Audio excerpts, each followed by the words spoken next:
भजन लाल शर्मा कोटा के दौरे पर रहने वाले हैं, जहां वो नौनेरा डैम का निरीक्षण करेंगे और जिसके लिए प्रशासन पूरी तरीके से अलर्ट मोड पर है। आपको बता दें कि सीएम के दौरे को लेकर के हर तैयारियां पूरी कर ली गई हैं। नौनेरा डैम ईआरसीपी परियोजना में शामिल है और इस डैम का 90% का जो काम है वो पूरा हो चुका है।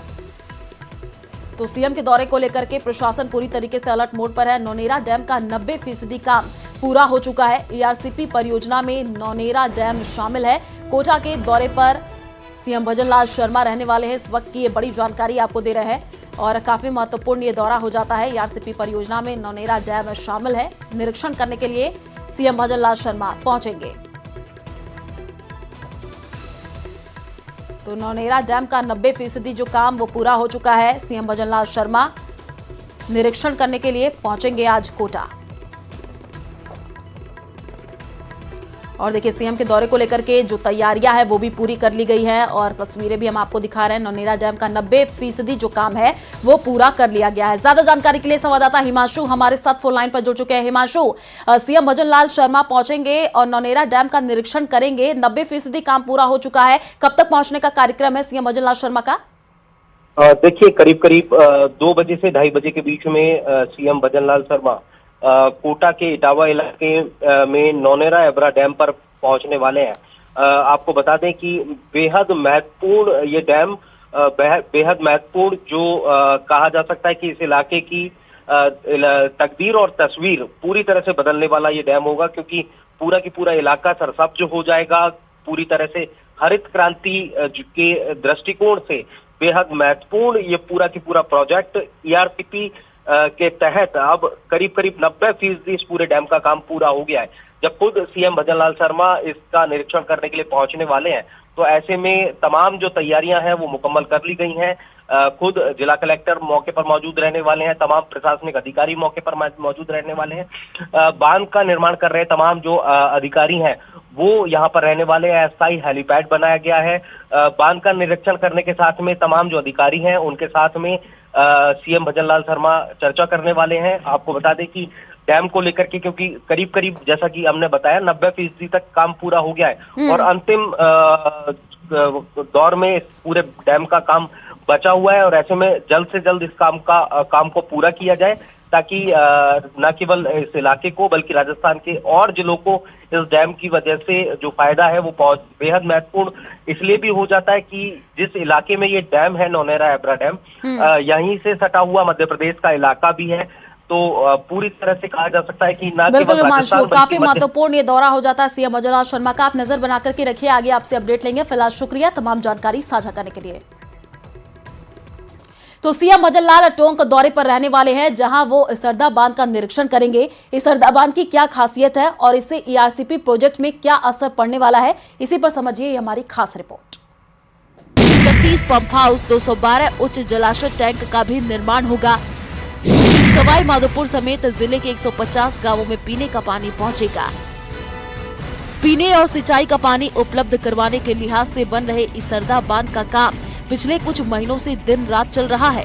आइए डालते हैं इसरदा बांध परियोजना पर एक नजर में इसरदा बांध परियोजना। इसरदा मुख्य बांध की लंबाई 958 मीटर। बांध पर 15.5 मीटर ऊंचे 28 गेट बनाए जाएंगे। 2018 में दिया 615.17 करोड़ का वर्क ऑर्डर। पहले चरण में भराव क्षमता 262 आरएल मीटर तक। दूसरे चरण में बांध की पूर्ण भराव क्षमता 262 आरएल मीटर। 10.77 टीएमसी पानी का होगा भंडारण। 2008 को मुख्य बांध के लिए 40 करोड़ से बना कॉफर डैम। 2019 में मुख्य बांध परियोजना का निर्माण कार्य शुरू हुआ। विधानसभा चुनाव से पहले कांग्रेस ने ईआरसीपी को लेकर के केंद्र सरकार और बीजेपी को आड़े हाथों लिया था। इसके बावजूद भी कांग्रेस राजस्थान की सत्ता पर कायम नहीं रह सकी। अब भजन सरकार ने लोकसभा चुनाव से पहले मध्य प्रदेश के साथ एमओयू साइन कर बड़ा संदेश दे दिया है कि डबल इंजन की सरकार ही ईआरसीपी का सपना साकार कर सकती है। बीजेपी ईआरसीपी जैसे बड़े मुद्दे के जरिए एक बार फिर 25 की 25 सीटें जीतने की कोशिश में है। न्यूज़ 18 राजस्थान के लिए टोंक से दौलत पारिक की रिपोर्ट।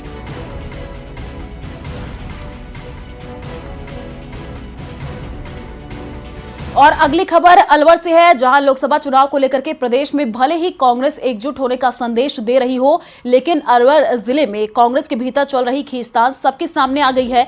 अलवर जिला कांग्रेस के पूर्व जिलाध्यक्ष अशोक दीक्षित ने साफ साफ कह दिया है कि पार्टी जितेंद्र सिंह को टिकट नहीं देती है तो अलवर में कांग्रेस कार्यकर्ता चुनावों में पार्टी के लिए काम नहीं करेगा। दीक्षित ने कहा कि अलवर लोकसभा सीट को यदि कांग्रेस से कोई निकाल सकता है। देखिए, हमारे यहाँ के सबसे लोकप्रिय जो नेता हैं वो आदरणीय भंवर जितेंद्र सिंह जी हैं और उनके अलावा किसी का भी चुनाव जीत पाना मेरे ख्याल में संभव नहीं है। और जहाँ तक रही बात संगठन की, तो पूर्व जिलाध्यक्ष के नाते मैं आपको ये बताता हूँ कि अलवर जिले में कांग्रेस उनके नेतृत्व में ही मजबूत हुई है, उनके नेतृत्व में ही रहेगी। और अगर उनको टिकट मिलता है तो कांग्रेस, जिला कांग्रेस अलवर उनके नेतृत्व में पूरी ताकत लगाकर उनको चुनाव जिताएगी।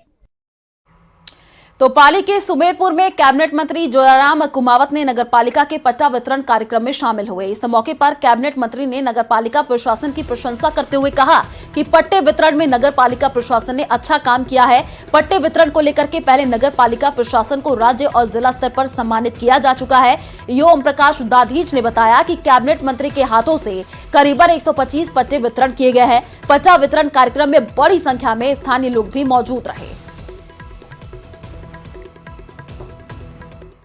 तो लोकसभा चुनाव के मद्देनजर रखते हुए कांग्रेस पार्टी ने अपनी तैयारियां युद्ध स्तर पर प्रारंभ कर दी हैं और इसको लेकर के जिला कांग्रेस कमेटी कार्यालय में चित्तौड़गढ़ लोकसभा क्षेत्र के कार्यकर्ताओं की एक बैठक आयोजित हुई, जिसमें विधानसभा चुनाव में मिली हार पर मंथन करने के साथ ही आगामी लोकसभा चुनाव में जीत के लिए योजना बनाई गई। इस बैठक में पर्यवेक्षक पूर्व कैबिनेट मंत्री भजन लाल जाटव ने कहा, आने वाले लोकसभा चुनाव में भारतीय जनता पार्टी की केंद्र सरकार का अंत होने वाला है और यूपीए की गठबंधन की सरकार बनने जा रही है। साथ ही कार्यकर्ताओं को हिदायत देते हुए भजनलाल जाटव ने कहा कि कांग्रेस के कार्यकर्ता दमखम से चुनाव लड़ेंगे।